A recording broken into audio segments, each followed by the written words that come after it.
E eu gostaria de pedir que você abrisse, porque nós vamos usar como pano de fundo essa história. Em 1 Samuel, capítulo 30.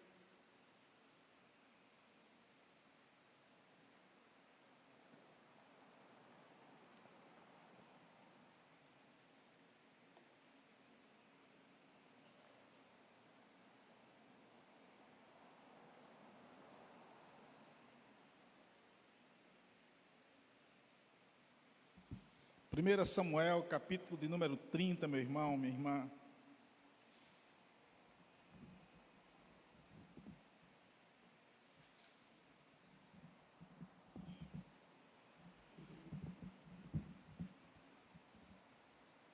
Nós vamos ler do verso 1 até o verso 6. Mas eu vou pedir que você fique com a Bíblia aberta, se você está com a Bíblia física, porque a gente ainda vai fazer menção desse texto. 1 Samuel, capítulo 30. Nós vamos ler o texto, vamos orar, pedir graça a Deus para a exposição.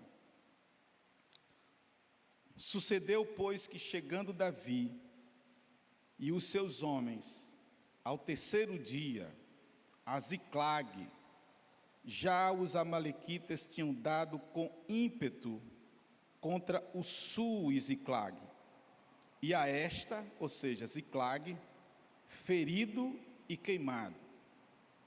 Tinham levado cativa as mulheres que lá se achavam, porém a ninguém mataram, nem pequenos, nem grandes, tão somente os levaram consigo e foram seu caminho.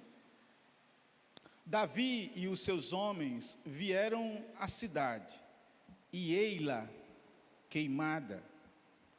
As suas mulheres, seus filhos e suas filhas eram levados cativos. Então Davi e o povo que se achava com ele, eram seus valentes, com certeza, seus guerreiros. Ergueram a voz e choraram, até não terem mais forças para chorar. Também as duas mulheres de Davi foram levadas cativas, Ainoã, a Jezreelita, e Abigail, a viúva de Nabal, o carmelita. Davi muito se angustiou, pois o povo falava de apedrejá-lo, porque todos estavam em amargura, cada um deles por causa de seus filhos e das suas filhas. Eu gosto desse final, irmãos, como eu gosto de Davi, os irmãos sabem. Porém Davi se reanimou no Senhor, seu Deus. Amém? Bênção, não é? Animou-se. Mas para seu ânimo foi preciso a intervenção do Deus eterno e poderoso. Ore comigo. Senhor, te damos graças, Senhor, por tudo que já aconteceu aqui, ó meu Deus, nessa noite. Por todos os momentos desse culto tão lindo, tão abençoado. Por tudo que o Senhor fez nesse final de semana, Deus, eu sou profundamente grato. Eu creio que os meus irmãos também. E agora nós estamos, Senhor, encerrando esse congresso, que tanto edificou e abençoou nossas vidas. E eu peço, Senhor, humildemente, que o Senhor me ajude a expor, ó Deus, a Tua palavra, aquilo que o Senhor pôs no meu coração, a respeito de família. Que sejamos, Deus, nessa noite, se o Senhor quiser confrontar a gente, como o Senhor confrontou ontem à noite e hoje pela manhã, que o Senhor faça. O Senhor é Deus, o Senhor tem liberdade. Se o Senhor quiser renovar, Senhor, a nossa esperança, faça isso, nós pedimos em nome de Jesus. Se o Senhor quiser fazer com que a gente reavalie conceitos e valores, também nessa noite, faça, Senhor. Então somente fale ao nosso coração em nome de Jesus.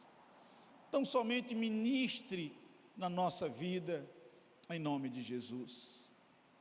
Ó Deus, nós precisamos ser cada dia, Senhor, edificados na rocha, desafiados ó Deus, confrontados pela Tua palavra. Eu te peço isso, meu Deus, em nome do nosso Senhor e Salvador, Jesus Cristo. Amém, amém e amém. Meus irmãos, com a ajuda de Pedro, eu desafiei Pedro bastante hoje. Ele olhou para mim, quando eu disse: olha Pedro, eu não vou dar sinal para você passar os slides, então você vai ter que prestar muita atenção no que eu estou falando, para você ir passando os slides aqui, para que os irmãos vejam os pontos. Na verdade, a pregação de hoje é um pouco diferente. Na verdade, ela é meio que uma palestragem, é uma mistura de palestra com mensagem, ou uma mensalestra, né? E eu dei o título de ações e atitudes que podem abençoar nossas famílias. Nós vamos falar, primeiramente, daqui a pouco, sobre alguns ataques que a família, de um modo geral, meus irmãos, e obviamente nós não vamos falar de todos os ataques, porque não daria tempo de tantas frentes que nós temos como inimigos atacando. Então foi necessário que eu selecionasse algumas áreas, e depois nós vamos falar do principal, que são as nossas atitudes, que são as nossas ações, para que a gente tenha um casamento, para que a gente tenha uma família abençoada, edificada. E eu comecei exatamente com esse texto e essa história que Davi e seus guerreiros e a cidade que ele morava e o que ele passou, exatamente porque, na minha visão, ela remete a uma dramaticidade, a um estado de calamidade muito grande, a um estado de preocupação muito grande. A Escritura Sagrada nos diz que Davi, naquele momento, ele era tipo mercenário, ele não estava a serviço de Israel, mas nesse momento Davi prestava seu serviço como missionário aos filisteus. E Davi fez algo que eu compreendo que militarmente, tem muito militar aqui na igreja, é uma coisa muito complicada, porque Davi pegou todos os seus valentes e saiu para prestar um serviço aos filisteus. Ele foi prestar um serviço à nação filisteia, e ele deixou a sua casa, ele deixou a sua cidade desguarnecida. Ele poderia ter selecionado alguns homens valentes e dito: fiquem aqui, guardando a nossa cidade, guardando as nossas famílias. Mas ele não fez isso. Ele, como um grande militar que foi, e nós sabemos muito bem disso, quando ele começa a prestar serviço a Saul, das suas grandes vitórias, das suas grandes conquistas, eu não tenho dúvida que Davi era um grande estrategista militar, que sob a mão de Deus conquistou e conseguiu muitas vitórias. Mas nesse momento, a meu ver, ele cometeu um erro militar muito grande. Ele deixou a cidade desguarnecida. E o autor deste livro, ele diz que os amalequitas encontram a cidade desprotegida, encontram a cidade desguarnecida, e eles vêm com ímpeto. Eles queimam a cidade, eles não matam ninguém, é claro o texto, mas ele deixa talvez somente os inválidos, velhos, mas as mulheres da cidade e os seus filhos, eles foram levados, e eles queimam a cidade. Eu creio que é por ser historiador, às vezes eu falo sobre isso. A minha mente é uma mente que Eu não sei se os irmãos são assim, mas quando eu leio essa história, eu entro dentro da história, eu imagino, porque os filisteus dispensaram o serviço dele. Um dos príncipes filisteus gostava de Davi, mas os outros príncipes disseram: olha, esse homem é judeu. De repente, e os filisteus estavam em luta com Israel. De repente esse homem muda e na batalha ele se coloca do lado de Israel contra nós. Nós não queremos mais o serviço desse homem. E aquele príncipe filisteu que gostava de Davi, disse: Davi, os outros príncipes não querem mais o seu serviço. E ele vai para casa. Mas quando ele chega, eu fico imaginando a cena, ele se aproximando da sua cidade, da sua vila, e vendo a fumaça subindo, irmãos, eu fico imaginando o que passou no coração de Davi e daqueles guerreiros que estavam com ele. Eu imagino que esses camaradas foram tomados de terror, foram tomados de medo do que tinha sucedido. Era como se você tivesse chegando na sua casa e você visse muitas ambulâncias passando e indo em direção à rua que você mora, ou condomínio que você mora. Eu penso que você poderia ser tomado por esse temor, por um certo medo. Toda vez que eu falo sobre esse tema e prego sobre isso, eu me lembro de uma experiência dolorosa que eu passei. Eu acho que eu já contei aqui, mas como o público se renova, os mais novos vão ouvir de novo, vão ouvir pela primeira vez, os outros de novo. Eu me lembro que eu estava numa visita, só fui eu, a uma família da igreja, de manhã, e aí eu liguei várias vezes para a Denise, que estava em casa. A gente morava na Maria Lacerda, e ela não atendeu o telefone, não atendia. Eu liguei várias vezes, eu disse: meu Deus, ela não está atendendo. E aí eu me despedi daquela família, orei, entrei dentro do carro, e comecei a orar, dizendo assim: Senhor, a tua palavra diz que o homem que teme ao Senhor não teme mais notícias. Meu Deus, me ajude.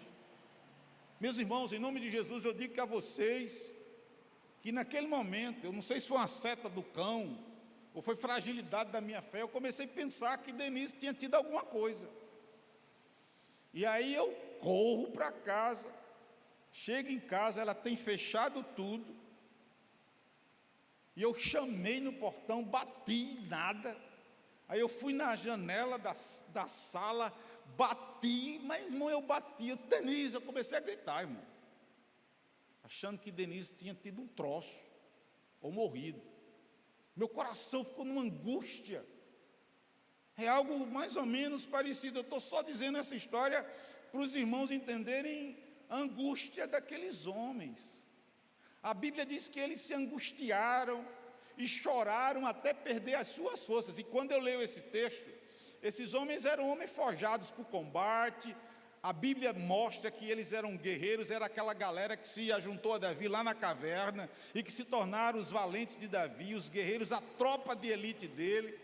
E eles estão tomados de medo, de terror, de amargura, de choro. E diz que eles choraram até perder as suas forças. E eu fico pensando, o que é chorar até perder as forças? Um homem valente, um soldado, um guerreiro, mas perderam suas mulheres, perderam seus filhos e começaram a chorar até perder as suas forças. E de repente eu escuto uma voz lá dentro: Oizinho, que é assim que ela me chama. Eu disse: Dene, pelo amor de Deus, o que aconteceu? Ela abriu a janela, com os olhos inchados de dormir. Disse: meu amor, você está viva, glória a Deus. O que aconteceu? Ela: tomei um remédio e me deu um sono muito grande. Eu disse: abre essa porta, pelo amor de Deus. Eu terminei a história, né? Eu não tinha terminado a história. Irmãos, permita-me fazer uma comparação dessa história de Davi e seus valentes com o que está acontecendo hoje em muitos casamentos e em muitas famílias. Eu posso dizer a vocês, irmãos, com a experiência pastoral que nós temos, que muitos casamentos e muitos lares em nossos dias, o inimigo que nós temos. Nós vimos hoje de manhã, o pastor Davi falou de 3 grandes inimigos que nós temos: o mundo, a carne e o diabo. Eu não vou falar aqui sobre a carne hoje, mas eu vou me deter mais sobre o mundo e o diabo. Vamos dizer, os inimigos que nós temos. Eles têm atacado com toda a sua força. Eles têm atacado com todo o ímpeto. A Bíblia diz que os amalequitas deram com ímpeto sobre a cidade de Davi. E os nossos inimigos, irmãos, eles têm atacado com todo o ímpeto muitos casamentos e muitas famílias. Eu penso que muitos lares, irmãos, sob este ataque, eu tenho o triste pressentimento que estão vivendo um verdadeiro caos. Alguns casamentos e famílias enfrentam crises agudas, algumas vezes são crises graves entre pais e filhos, às vezes entre os cônjuges, às vezes as crises são com outros parentes distanciados, brigados, que não se falam, por alguma coisa a união foi quebrada, os vínculos foram quebrados, os inimigos atacaram, talvez até coisa da carne mesmo, porque, por exemplo, orgulho é coisa da carne, não há espírito de orgulho. Eu não posso chegar para uma pessoa e dizer: espírito do orgulho, demônio de orgulho, sai, porque não é espírito de orgulho, não é demônio de orgulho. Orgulho é obra da carne. O orgulho nos faz a não pedir perdão, o orgulho nos faz a não liberar perdão. É carne. A gente não pode dizer que é o diabo que está fazendo isso, é carne muitas vezes. A carne é um inimigo muito forte que nós temos. E eu penso que muitas tragédias que nós enfrentamos, lutas que nós enfrentamos, elas se localizam exatamente na nossa carne.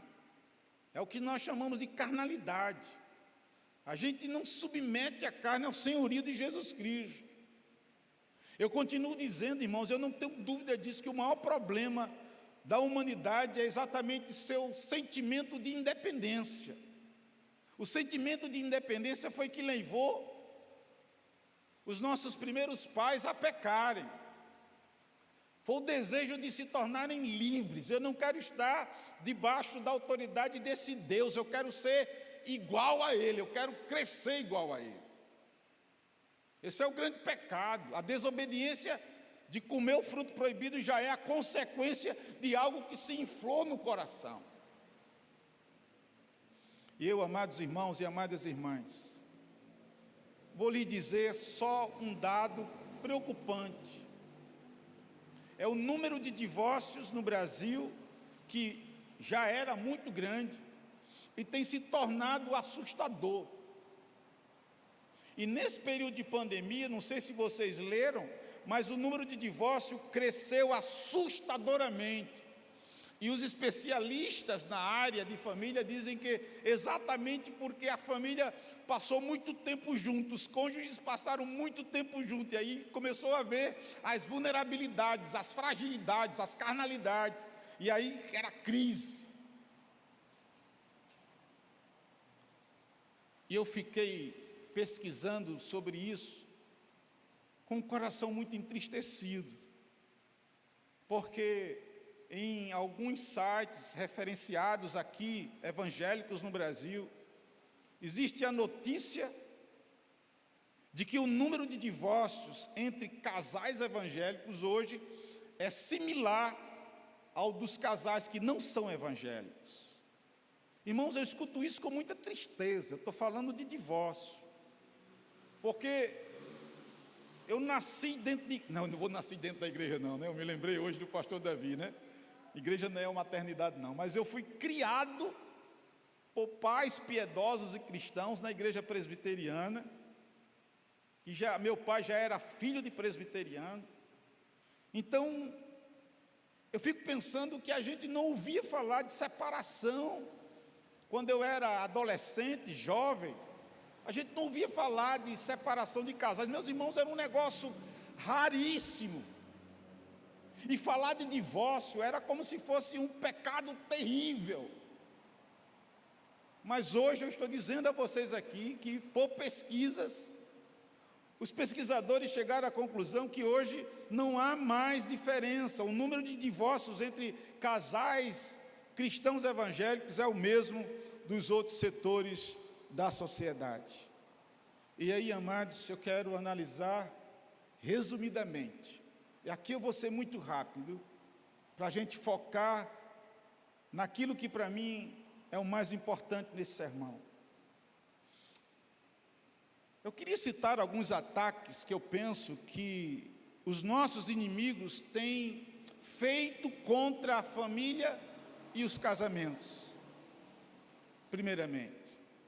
Primeira coisa que eu vejo é que existe em alguns casais, em algumas famílias, a falta de temor, eu não tenho dúvida disso, e a incompreensão no que se refere à visão divina do que é a instituição familiar.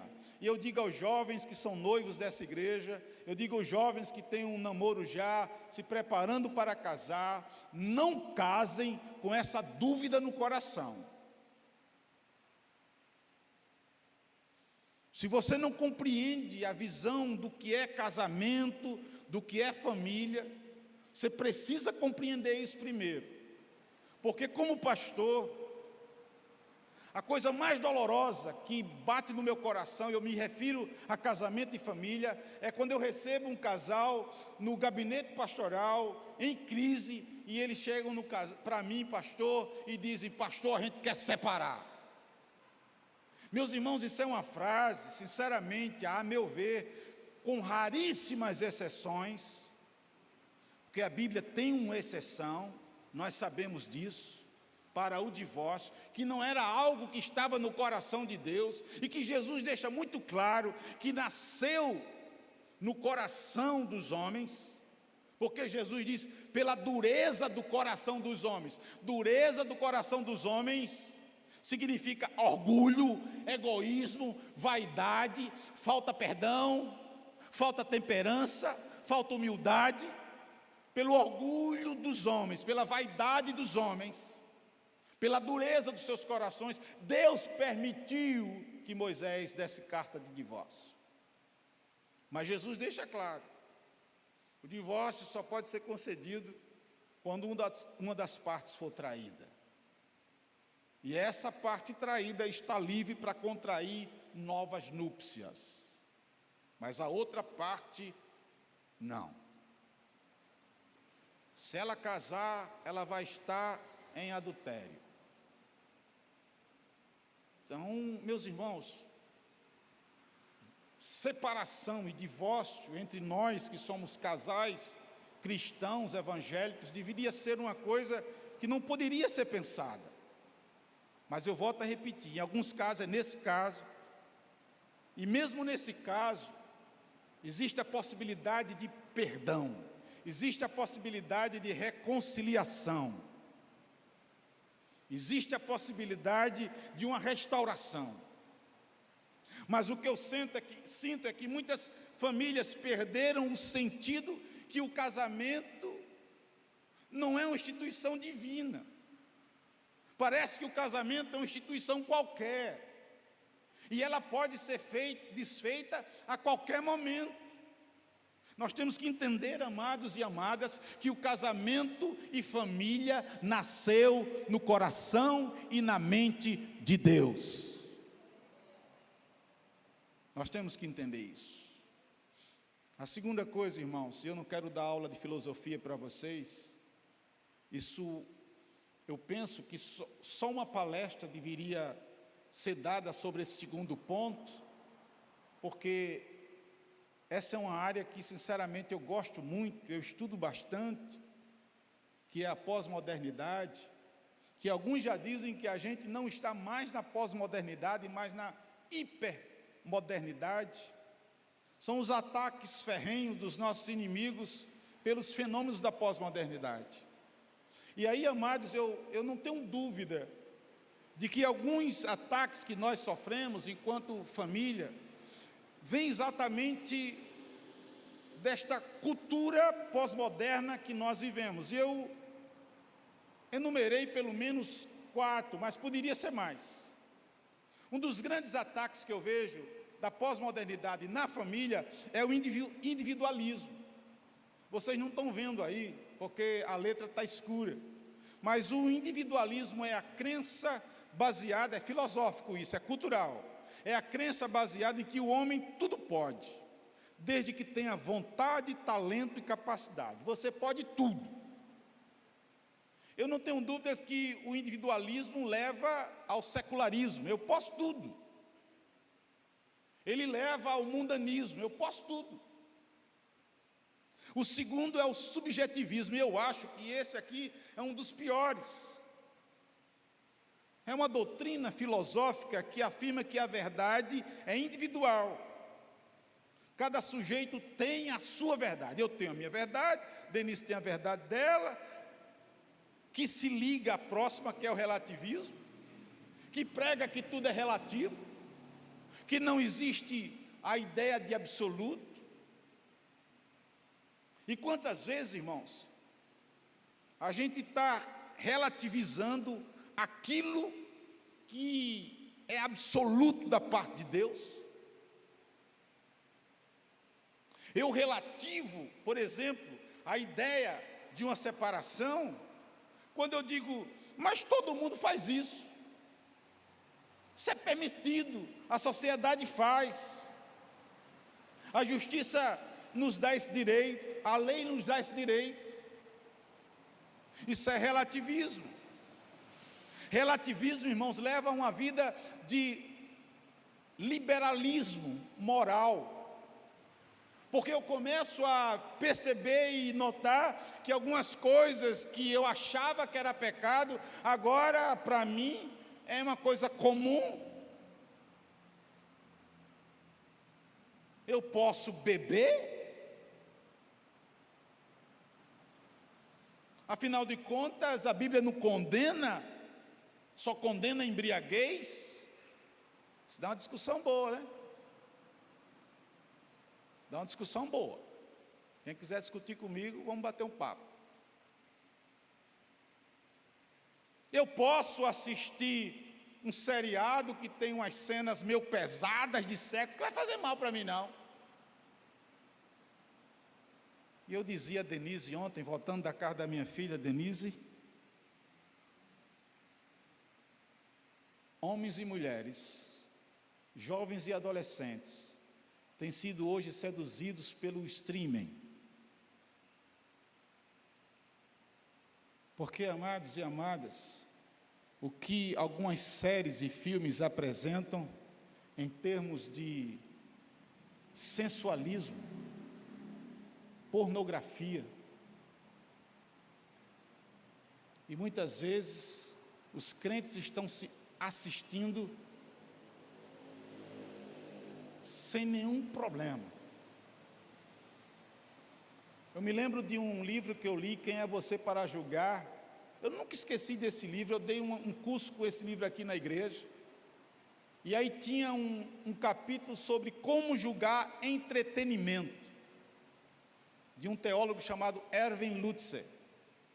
Aí ele faz uma pergunta que eu achei relevante, ele disse, para você saber se aquilo que está passando, você pode assistir, faça a seguinte pergunta: você chamaria Jesus para sentar ao seu lado e assistir aquilo que você está assistindo? Se a resposta é não, então não assista, porque não é para você. Se a resposta é sim, então assista. Se você não se envergonharia, pois Jesus está do seu lado assistindo aquilo, então está na bênção. Mas se você teria vergonha, não assista, pois com certeza isso é pecado. E finalmente, amados, o hedonismo, que é uma doutrina filosófica, eu acho essa tem atacado terrivelmente as famílias, filosófica e moral, que afirma que o prazer deve ser o bem supremo da vida humana. O que eu preciso é gozar a vida. O que eu preciso é ser feliz. O que eu preciso é ter sucesso. E eu fico impressionado que como o humanismo, novamente, tem ressurgido nesse século, tem elevado o homem a esse desejo de ser a estrela, a esse desejo de poder tudo, a esse desejo de ter muito prazer, e isso entrou na igreja. Eu dou um exemplo clássico disso que para nós, a gente talvez nem perceba. É aquela coisa mais ou menos assim: você gostou do culto hoje? Ou seja, você se sentiu alegre com o culto hoje? Eu acho que o pastor hoje não estava muito inspirado. Eu não gostei desse louvor. Foi muito bom, não. Não é você que tem que gostar do culto, querido. A gente já repetiu isso aqui N vezes. Quem tem que gostar do culto é Deus. Afinal de contas, o culto não é para mim, e nem é para você. Não é para minha glória, nem para a tua glória. O culto é para a glória de Deus. Então eu termino um culto, eu tenho que ficar me perguntando: o Senhor aceitou o meu culto? O Senhor recebeu a minha adoração, o meu louvor? Essa é a pergunta.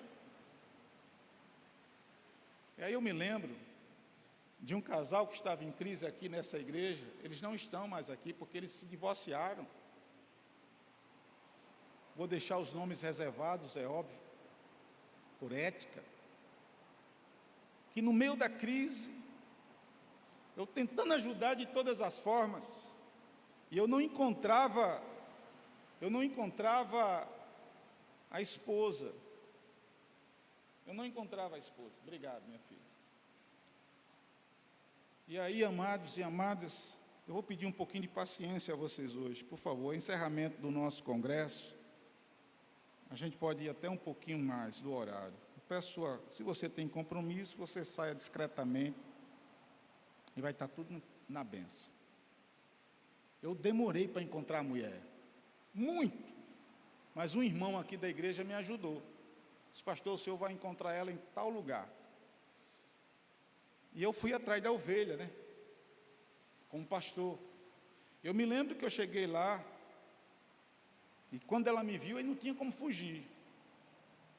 Aí ela me chamou para um lugar reservado. Eu disse: querida, por que você saiu de casa? Seu esposo está sofrendo, seus filhos estão sofrendo, ele está desesperado. Ela ouviu, irmãos, não derramou uma lágrima, e disse assim: eu quero ser feliz. E ninguém me impede de ser feliz. Hedonismo. Esqueceu uma regra básica do casamento. E a galera que é noiva, a galera que vai casar, aqui tem pelo menos uns 2 ou 3 que estão se encaminhando para isso, 4 talvez, é que você não casa para ser feliz, você casa para fazer seu cônjuge feliz. E eu sei como este homem tratava essa mulher, a pão de ló. Ele era um grande amigo meu, é ainda. Não me impeça, pastor, de ser feliz. Hedonismo. A terceira coisa, irmãos, é frouxidão na moralidade e crise na ética. Vivemos, eu penso, num momento cultural e filosófico complicado em termos de moral e ética. E que toda vez que eu falo sobre isso, eu sei historicamente que imoralidade, falta de ética, existiu sempre na história da humanidade, mas eu creio que você vai concordar comigo, nós que somos de gerações anteriores, que a cada dia essas coisas vão tomando um sentido cada vez mais complicado.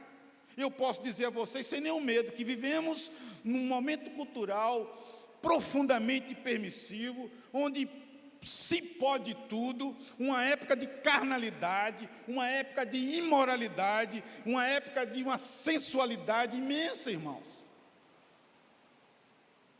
De novidades surgindo a cada dia. O que mais sai hoje nas mídias sociais é trisal, que é um homem ter duas mulheres, ou uma mulher ter dois homens, e há uma luta já para que o Estado, as leis reconheçam esse tipo de relacionamento como um casamento. E eu fico perguntando, meu Deus, o que falta acontecer? Eu não vou falar de algo que eu vi essa semana e que foi manchete em todos os jornais aqui no Brasil, alguns de vocês devem ter visto. Eu não vou falar porque vão me chamar de talvez que eu tenha algum preconceito, então não vou dizer. Mas algo terrível, aos olhos do Senhor, algo que subverte toda a tradição que nós fomos estabelecidos no Ocidente. E eu fico, meu Deus, pensando aonde a gente vai chegar. E eu tenho dito, e aqui foi dito ontem, pelo pastor Clauber, ele falou muito sobre os pais, sobre limites para os seus filhos, sobre educação, limites para os seus filhos, educação, limites para os seus filhos. E aí eu falei daquele livro lá, e disse que o autor trabalha exatamente isso, que essa geração cristã tem que se preocupar com esse mundo decaído, imoral, sensual, cheio de pornografia, cheio de transtornos. Porque se a igreja, que sou eu e você, não se preocupar com a educação dos filhos, dos netos, a próxima geração de crentes, eu vi um artigo essa semana que eu disse, meu Deus do céu, livre a igreja disso. A próxima geração de crente vai ser uma geração de crente panteísta e de crentes genéricos. Você quer isso? E finalmente, amados, o quarto e último ataque é a profunda ausência de valores espirituais em alguns casamentos, em algumas famílias. Eu peço que você, por favor, querido, ore a Deus, veja esses pontos. Inclusive eu posso disponibilizar para qualquer um. Se me pedir esses pontos, ele vai do jeito que está aí para vocês. Se vocês quiserem, eu mando até a pregação para vocês. O que eu quero é que a gente seja abençoado.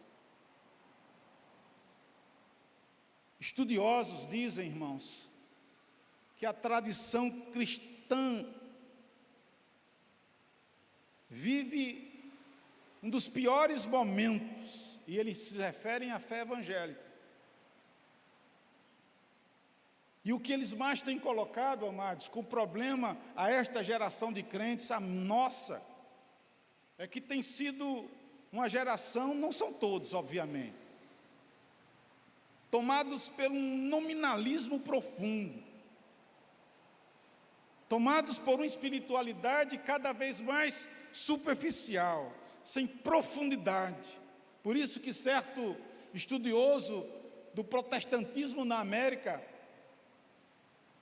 Latina, ele disse que o protestantismo na América Latina é muito bom horizontalmente, ou seja, se espalhou com muita facilidade, principalmente com o pentecostalismo e o neopentecostalismo, mas ele diz, mas não cresceu verticalmente, ou seja, não aprofundou, a coisa está apenas na superfície. E eu fico pensando, amados, que as igrejas hoje, elas estão mais preocupadas em crescer do que serem igrejas saudáveis. E nesse afã, nesse desejo de crescimento, elas não estão se preocupando com o meio, elas estão preocupadas com o fim, dizendo: o meio pode ser qualquer coisa, o que eu quero é uma casa cheia, o que eu quero é uma igreja lotada, quanto mais gente aqui melhor, não importa a maneira que nós vamos atraí-los e segurá-los. Pregações rasas, evangelho light, evangelho, como o pastor disse hoje de manhã, e eu já tenho dito isso aqui várias vezes, genérico, crente sem profundidade, sem espiritualidade, sem maturidade, sem crescimento, imaturos, superficiais, teatrais. Tempo difícil. E aí eu chego no ponto principal da exposição. Quais são as atitudes e ações que podemos tomar para proteger nosso casamento e família? O primeiro, irmãos, conscientize-se que temos um inimigo ardiloso. A igreja precisa compreender que tem um inimigo ardiloso, que não brinca em serviço, é astuto, cheio de ardis, seu objetivo é destruir vidas, seu objetivo é destruir casamentos, seu objetivo é destruir famílias. Por isso, é necessário que a gente esteja sempre alerta. É necessário, o que eu disse hoje de manhã, é necessário blindar o nosso casamento e blindar a nossa família. As Escrituras Sagradas, Nazaçu diz: sede sóbrios, vigiai, o vosso adversário, o diabo, anda em derredor, rugindo como leão e procurando a quem possa tragar.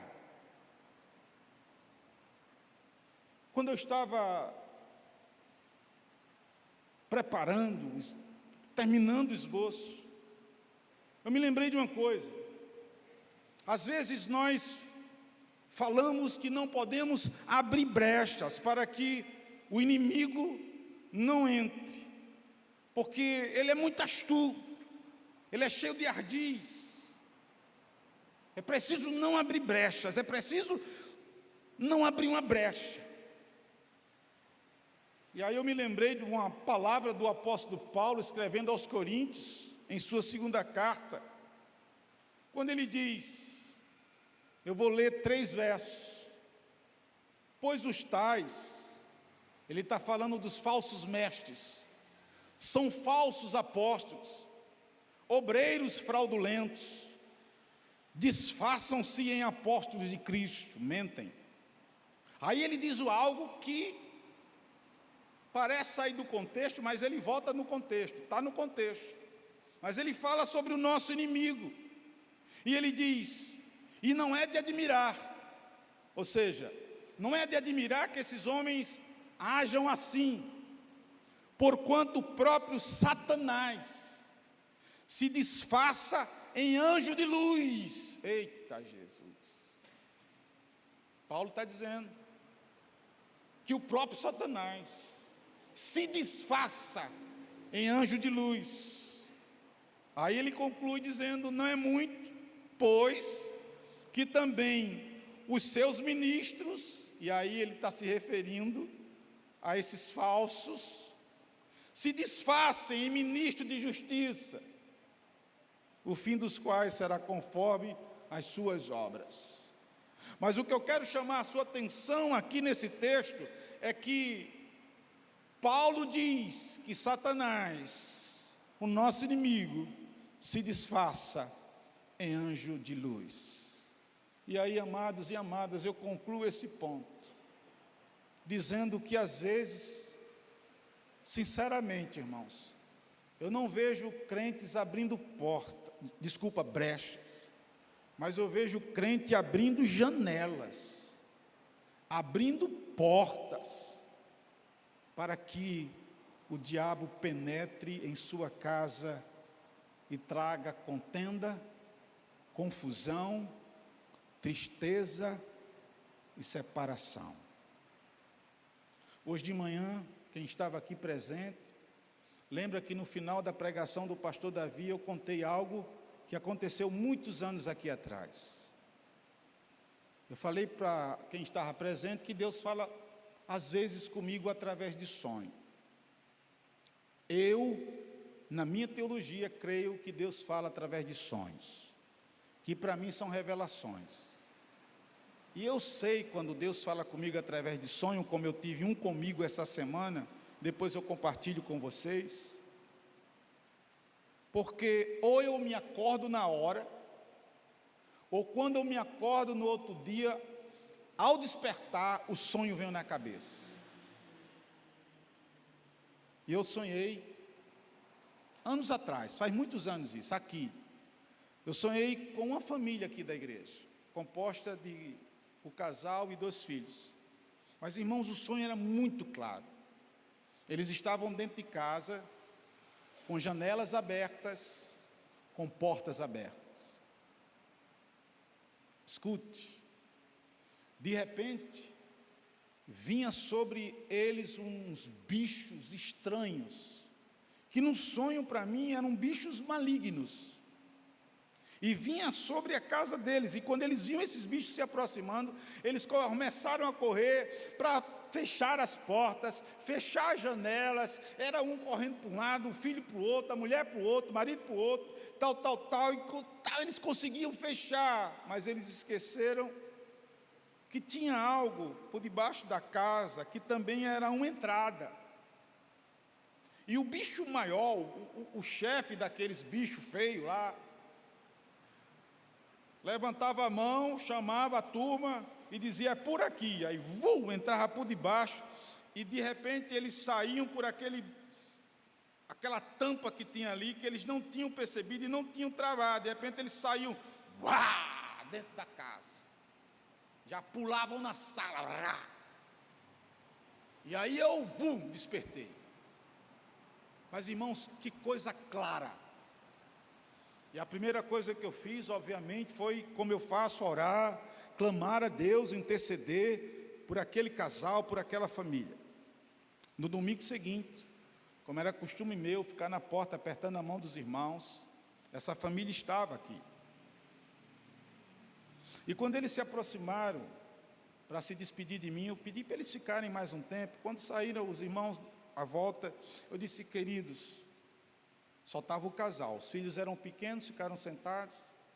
Eu disse: eu queria lhes contar um sonho que eu tive com vocês essa semana. O sonho foi assim, aí comecei a contar.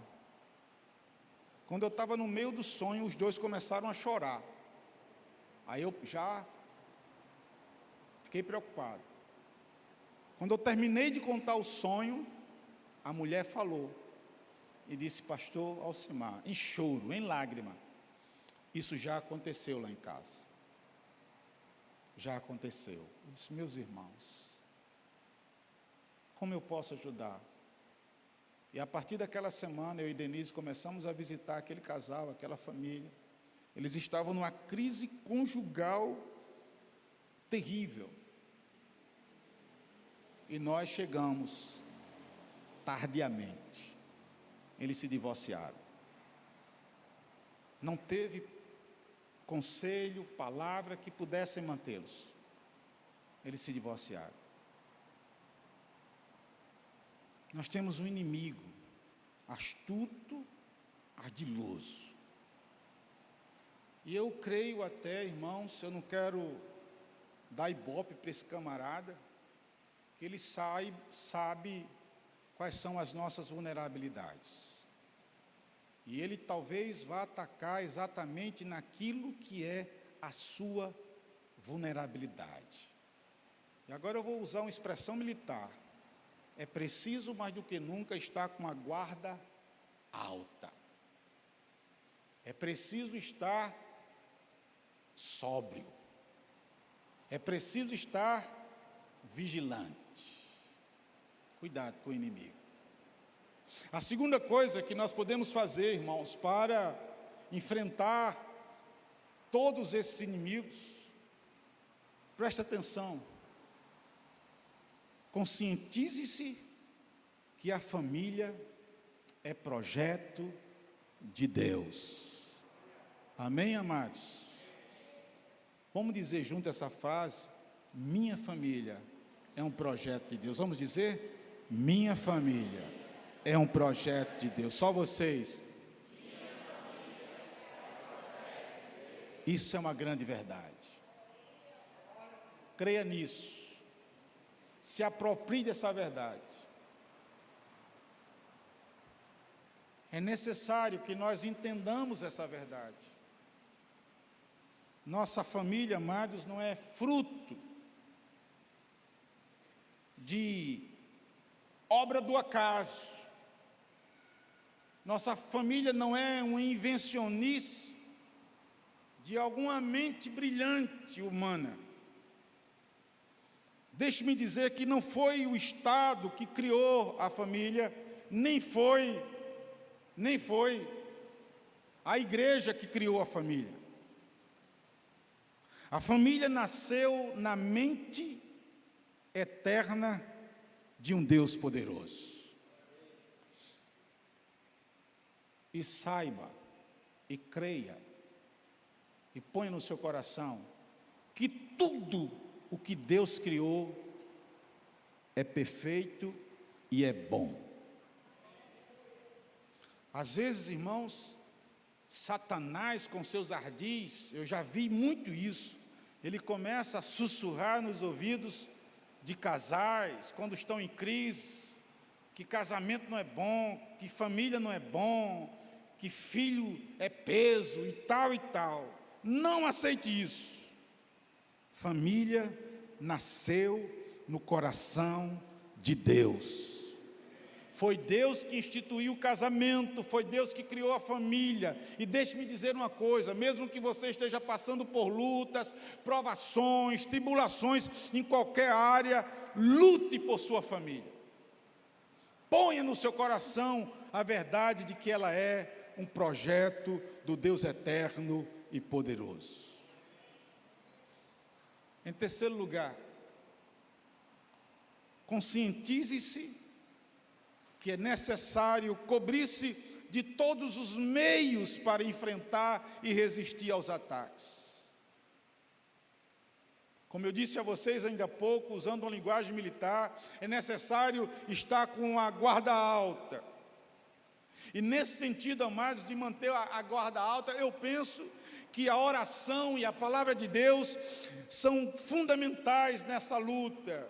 Busque levar a sua família aos pés do Senhor Jesus Cristo, através da oração, da leitura contínua da palavra de Deus. Eu tenho ouvido muitos líderes, pastores, dizer que a igreja precisa retornar à sua simplicidade inicial, andar e viver como um organismo e não simplesmente como instituição. Ela é uma instituição, mas antes de ser uma instituição, ela é um organismo.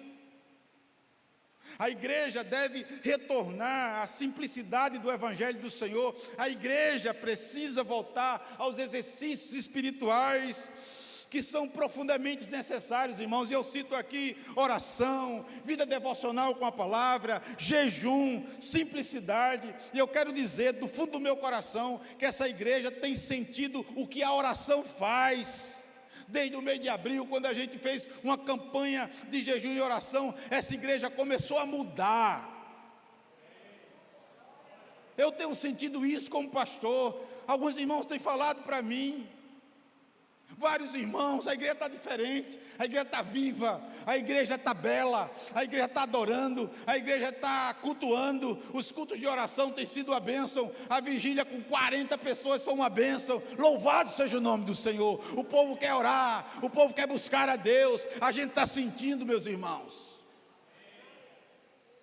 Quando a igreja ora, o inferno treme, os céus se abrem e as coisas começam a acontecer sobre a terra. E eu digo isso, irmão, quer ver ou queremos ver as coisas acontecer? Vamos orar, buscar a Deus em oração. Não vacile na leitura da palavra, não vacile na prática, como foi pregado hoje de manhã, do que a palavra diz. Irmãos, hoje eu me emocionei com o pastor Davi, quando ele disse que naquele período sombrio da juventude dele, ele chegava em casa 2 horas da manhã. Preste atenção, isso é um exemplo para os pais. O filho, a que me parece, estava no mundão. Eu entendi assim, Alda. Jairo, ele é cunhado do Jairo, né? Eu entendi assim. E quando ele chegava, Bené e Kaline, ele contou hoje em lágrimas aqui. Quando ele chegava em casa, ele via o pai dele, 2 horas da manhã. Quando ele chegava em casa, estava o pai dele com a Bíblia aberta. Que coisa, né? Ele disse que quando passava no corredor, o quarto dos pais aberto, estava a mãe dele, em profunda oração, aos pés do Senhor, orando por ele, e Deus o trouxe de volta. Quando ele contou essa história, eu me lembrei de um cabo-verdiano que quando eu estudava administração, ele pagou umas 2 matérias comigo. E quando eu soube que ele era de Cabo Verde, ele disse: rapaz, eu sou pastor da Igreja Nazareno. E aí ele disse: rapaz, eu não era pastor, agora eu me lembro. Eu falei, eu era da Igreja Nazareno, que eu terminei o curso em 88, eu não era pastor ainda. Mas eu já estava na igreja como líder, era ministro local. Aí eu disse: rapaz, a Igreja Nazareno é muito forte no seu país. Aí ele travou. Eu disse: o que foi? Ele disse: rapaz, eu sou da Igreja do Nazareno em Cabo Verde, mas eu estou desviado.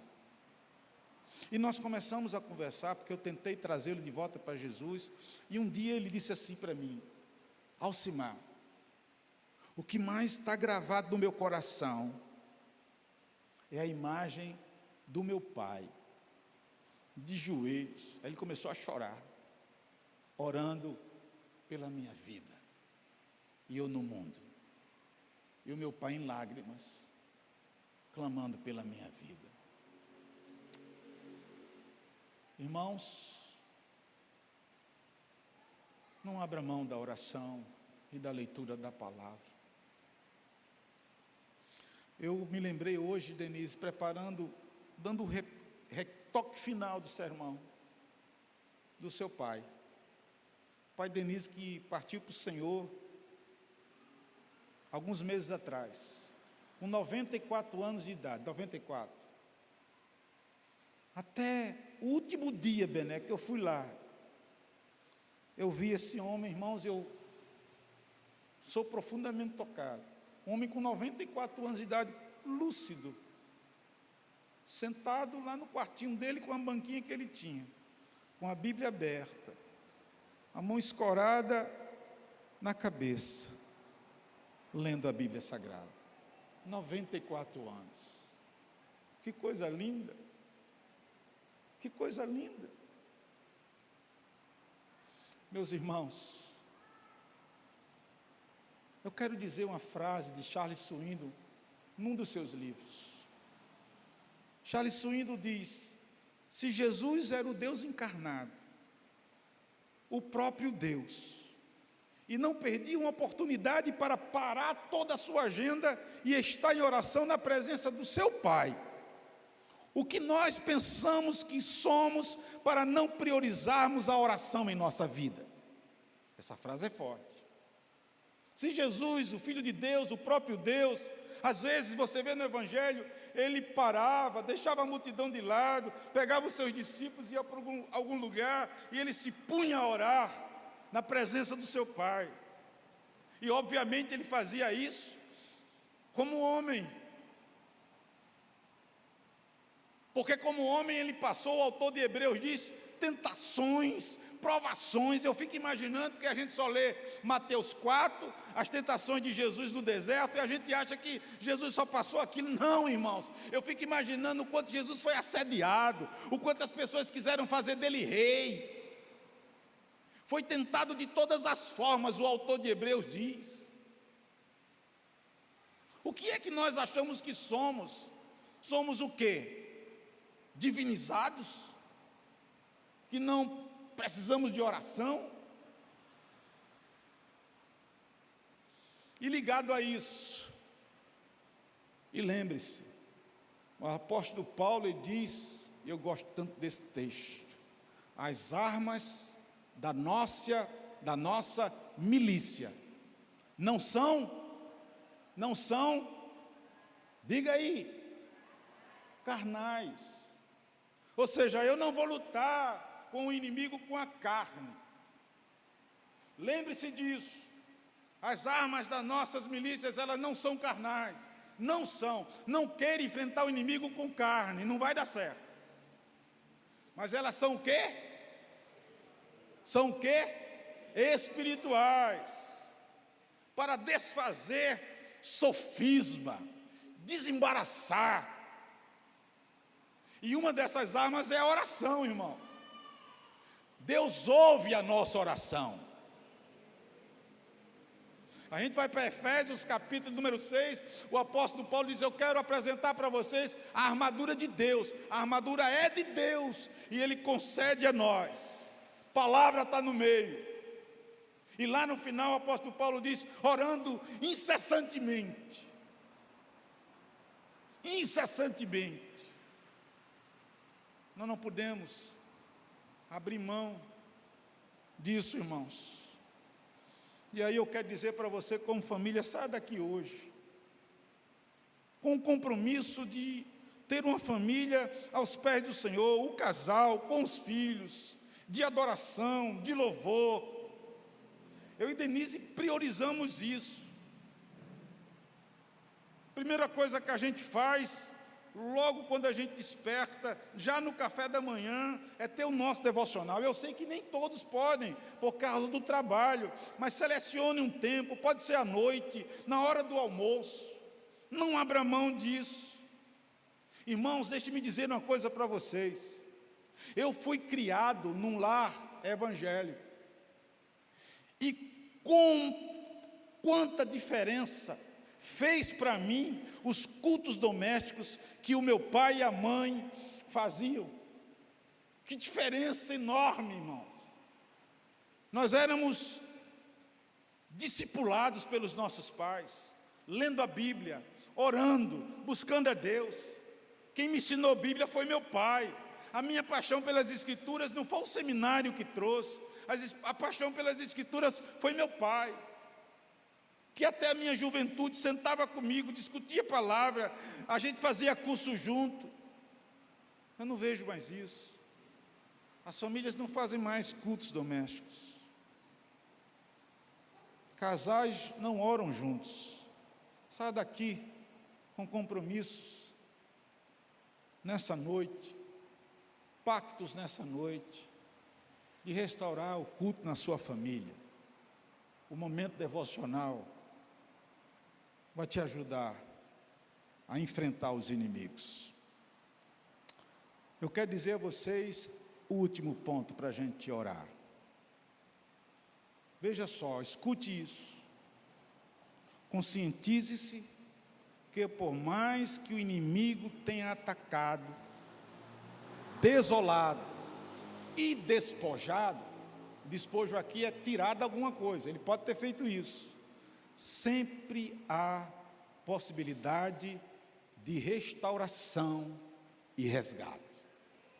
Sempre há. Talvez alguns casais ou famílias aqui tenham sido atacados, estão hoje passando por um ataque profundo, Mas eu quero dizer para você que o nosso Deus é um Deus de restauração. O nosso Deus é um Deus de resgate. O nosso Deus é um Deus de renovação. Você crê nisso, amado? É interessante o final dessa história. Quando Davi reanima sua força, ele chega até o sacerdote Abiatar e pergunta a Abiatar: Abiatar, eu vou atrás desse pessoal ou não vou? E Abiatar diz: pode persegui-lo, porque você vai alcançá-lo e tudo será liberto. Davi vai, pega os guerreirão lá, bora. Aí no caminho, eles acham um egípcio, que tinha sido levado cativo também. E como ele estava doente, os amalequitas deixaram no caminho. E Davi pega esse camarada, pergunta pelos amalequitas, ele disse: eu sei onde eles estão. Aí Davi disse: você pode nos levar até ele? Ele disse: se vocês pouparem a minha vida, eu levo. Davi disse: eu pouparei a tua vida. E eles vão. E a Escritura Sagrada diz que Davi desceu, porque eles estavam acampados numa campina, e Davi desceu com seus homens. Eu imagino a ira de Davi com os seus valentes, e com ímpeto, Davi os feriu. Aí diz aqui, no verso 17: desde o crepúsculo vespertino até a tarde do dia seguinte. Irmão, desculpa a expressão, foi pau, viu, irmão? Foi uma briga renhida. Ele diz que só escapou 400 moços que subiram nos seus camelos e foram embora, fugindo. Os outros morreram.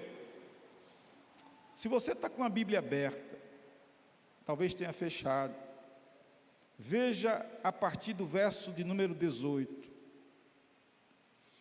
Assim Davi... Você está com a Bíblia aberta? Amém? Vamos ler juntos do 19 até o 20, vamos lá? Assim Davi salvou tudo quanto haviam tomado os amalequitas. Também salvou as suas 2 mulheres. Amém, meus irmãos? Pegou a mulher de volta, coisa boa. Vamos lá, 19. Não lhes faltou coisa alguma, nem pequena, nem grande, nem os filhos, nem as filhas, nem o despojo, nada do que lhes haviam tomado, tudo Davi tornou a trazer. Amém, meus irmãos? Verso 20: também tomou Davi todas as ovelhas e o gado, e o levaram diante de Davi, e diziam: este é o despojo de Davi. Tudo voltou. Tudo voltou. O nosso Deus é Deus de restauração. O nosso Deus é Deus de resgate. E eu gosto demais quando o autor da história diz: e ele tomou todas as ovelhas e todo o gado. Ou seja, pegou coisas a mais ainda. Irmãos, eu creio que quando Deus age na nossa vida, casamento e família, eu vou usar uma expressão para que você compreenda: o segundo estado pode ser melhor do que o primeiro. O vinho novo é melhor. Quem sabe depois da restauração, do resgate, da renovação, a família não seja melhor do que era. Que Deus possa aplicar essa palavra no meu e no seu coração. Eu queria convidar pastor